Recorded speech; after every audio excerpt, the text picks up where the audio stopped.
Ian Fleming was an English novelist who wrote spy thrillers. His hero, James Bond, is known all over the world. Fleming's stories of 007, the British Secret Service agent who is licensed to kill, are products of the Cold War. This was a period, after World War II, when two groups of countries were at war without actually fighting each other. For nearly 40 years, these two groups of countries, the East and the West as they were called at the time, spied on each other. They also killed each other's spies and tried to ruin each other's economies. They fought for influence over other countries in different parts of the world. The East consisted of the Communist Soviet Union and the countries of Eastern Europe, which it controlled. The West consisted of Britain, the USA and the Western European democracies. Those days are finished now. The Soviet Union has gone.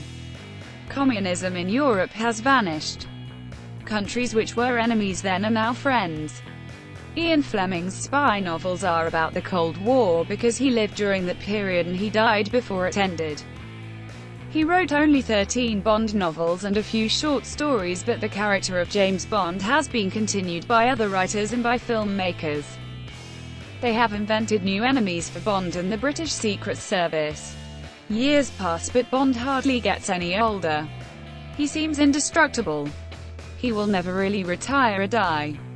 Ian Fleming was born in London, in 1908. His father was a member of the British Parliament, and his family was rich. Fleming went to several private schools, and spent 3 years as a student in Germany and Switzerland. When he returned to Britain, he tried several careers. He worked in banking and he worked as a journalist. He had many women friends, but he seemed unable to decide what he wanted from life. World War II saved Fleming. He was given a job in the intelligence department of the British Navy. He worked with spies and he became a kind of secret service agent. After the end of the war, he returned to civilian life and worked for a famous newspaper, the Sunday Times. His job was to manage all the paper's journalists who were based in foreign countries. During his time in this job, he stayed in contact with the world of British intelligence agents. At this time, Fleming built an impressive house in Jamaica, a Caribbean island which was then a British colony. He went there every year to escape the cold of the British winter. In 1952, Ian Fleming got married. He had known his wife, Anne, for some years, but she had been married to other people.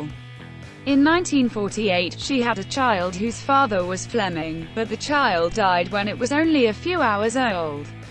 When Anne was finally free, she and Fleming had another child, a son called Caspar.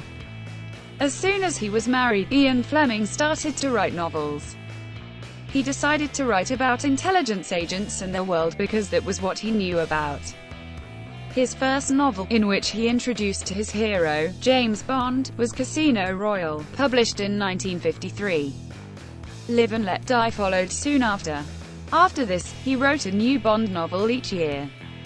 Anne hated them, but the books sold well, and in 1959 Fleming gave up his job on the Sunday Times.